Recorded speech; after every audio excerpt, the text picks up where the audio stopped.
Alrighty, guys. Good morning. Welcome to this Wednesday, June 3rd. And market still just holding in a holding pattern, staying at the highs. Ready. Nasdaq has already extended the highs a little bit. Yes, it's not quite there, but definitely looks like a pretty strong market to get the day started. So the news we have this morning. We had the mortgage apps come out. They were a little bit on the downside across the board, not much, but a little bit. We get the ADP report in about 8:15 in a few minutes. Then at 9:45, we get the PMI composite.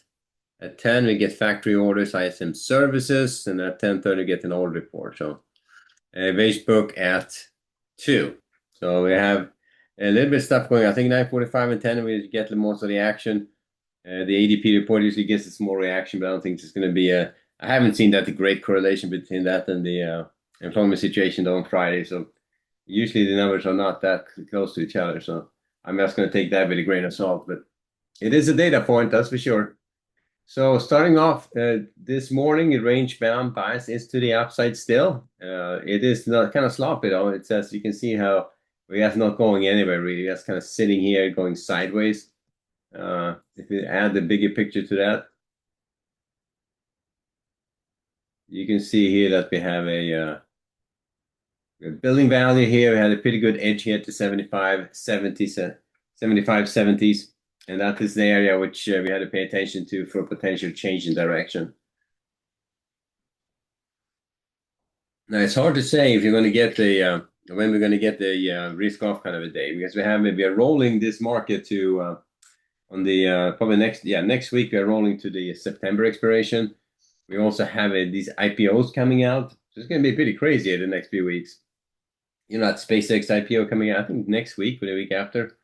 So that's going to be a pretty crazy market reaction on that. That's going to be interesting to see how the overall dynamic changes or shifts based on that. But right now, I would just start on the long side, look to buy weakness all the way down here to that 75 70s. So initially looking to buy against the 76.10s, 7600s, 76 or 75.95, 75.70s for rotations back up again. This is 76, and this is 75. Well, this is kind of 75.90 to 95 is what this is. So that looking to buy against those areas, this lower area, 75.70, if they start trading below that, take off the long bias, go back range bound. Still looking to buy all the way down here to the 75.50, but that would just be one level outside the obvious. And you get one of those crazy days when they run it. The obvious area of support is going to be here at 75.70s. One level below that will be the 75.50s. So that's the way I'm looking at it to get started. On the way up, getting short against this upper area, not very aggressively, but there's always this opportunity for small scalp trades, and the market extends to the upside, getting short for a small scalp. There's always that opportunity there. So that's the way I would look at that. So that's the ES, looking to buy weakness to get started, 76.10, 7600, 76, 75.90 to 95, 75.70 for rotations back up again. And that's how we get started. Pretty straightforward. On the NASDAQ, same story there. Also pretty good move to the upside. And though I can see across the board, a lot of the stocks are to the downside this morning. It's interesting. So a little bit of weakness, though. It looks like the general NASDAQ is still to the upside. So definitely a little bit of some action there. Let's check the bigger portfolio here to see what's going on, if there's any other stocks driving this. And overall NASDAQ is up here, 3,070, 3,700s. 800s is right on tap. I don't think they hit it yet, but they're going to be hitting 30,800. Then we'll see if they can keep going. And these guys are just on fire. So they're taking out some key resistance areas, and they are just heading higher. I would start off the same way on the NASDAQ as the ES to buy weakness.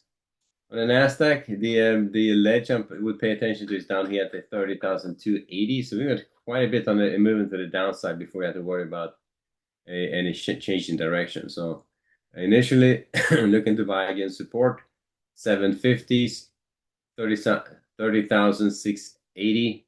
Let's see, what is it? Yeah, 680, 600s, 560s, 500s, 460s, 400s, and so on and so forth. But there's some range here on the downside before you have to worry about the short side. So if they start taking out this big area on the F1, you can see that's when you have to worry about the short side. Right now, it looks to me like they're very much in the spot where they want to take this take this higher. So that's where we are. Stay on the long side, getting short, not very aggressively, but it could be small scalping opportunities as they try to extend and pull back and extend and pull back. So always that churn there, you can capitalize a little bit on that one. But I wouldn't be super. I wouldn't expect a big trade. I wouldn't sit here wait for the big rotation down. That would be a bad strategy. If anything, look for a little pullback, look for a long setup, and then you can sit and wait for the bigger trade to develop. All right, so that's how we get started on ES and the Nasdaq. Looking at the the bonds, bond market is to the downside, and you can see a nice little move to the downside from yesterday down here to the 1206s. Not necessarily in the spot where we had to worry about any change in direction, but they're holding above this ledge. So they're holding in the F1 here below above this edge, this 7, 11, 15, 16. So as long as they hold there, I think we're still in good shape. But they start taking that out again, 11, 15, 16, and you can see that's going to be the low of this session here from, this is the Monday session. So the Monday session, if that comes out, the low there, then I would start worrying about a move to the downside instead. But that's kind of where we are on this whole thing. So staying on the range band on the bonds, looking to buy weakness, sell strength, or initially looking to sell against the 12, 10 to 12s. I'm going to go do this instead. Against these two areas, the 12, 12, 12, 18s, 12, 22s, up to the 12, 30s. They're going to buy against the 1205 or 6s, 11, 28s, 11, 20s for rotations back up. So fairly straightforward there. It looks pretty nice on the way down. It's just been drifting lower here, so not much action going on the bonds. It feels almost like summer trading is kicking back in. Like you have this very low volume, not much going on kind of stuff happening.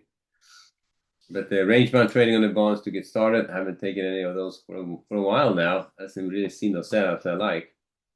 Now, volume-wise, we have 180,000 on the ES, micro ES, and 500,000 on the micro Nasdaq. So volume is still okay on those two, but it certainly feels very sloppy. Doesn't seem like a lot of directional moves going on right now.